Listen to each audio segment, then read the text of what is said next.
What if a single mistaken phone swap could rewrite two destinies? In 2015, amid the rush hour chaos at Grand Central, Sarah Chen and Marcus Foster accidentally exchange identical phones, a mix-up that would alter their futures forever.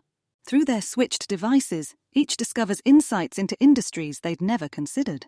Sarah's phone reveals Marcus's crypto innovations, while Marcus finds Sarah's groundbreaking AI research.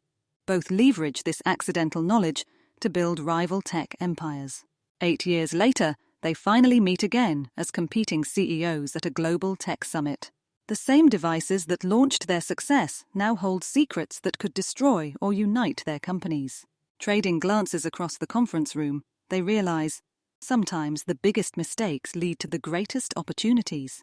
Would you choose rivalry or partnership if you met the person who unknowingly changed your life?